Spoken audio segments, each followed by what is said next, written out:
केशेभ्यः पशूनां इति हरिकेशेभ्यः पशूनां पतये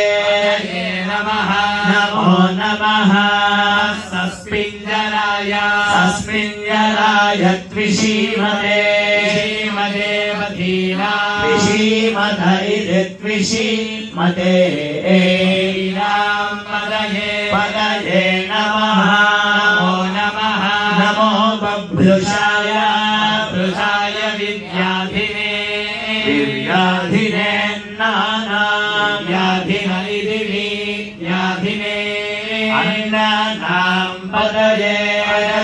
नमः नमो नमः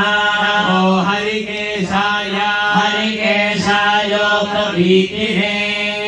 हरिकेशायेति हरिकेशाय उपवीतिने पुष्टानां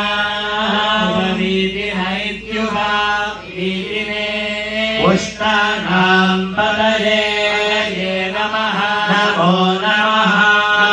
भवस्य हेत्यै जगतां पदये नमः नमो नमः रुद्राय तदाविने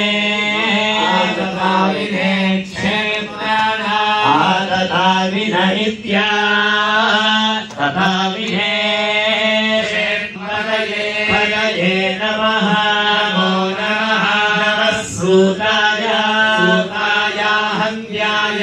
हन्याय वनानां पदये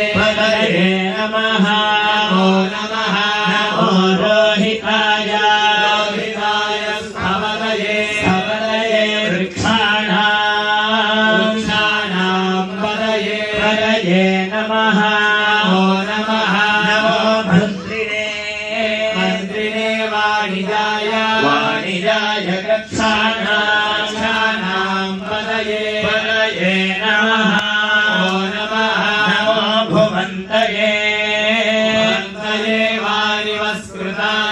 वारिवस्कृताय औषधीनां वारिवः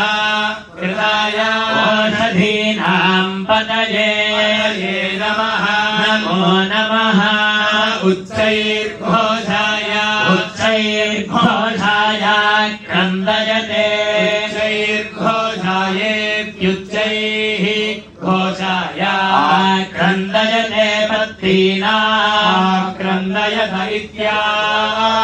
क्रन्दयते पत्नीनां पदये नमः नमो नमः कृष्णवीताय धावते कृष्णवीतायेति कृष्णवीताय धावते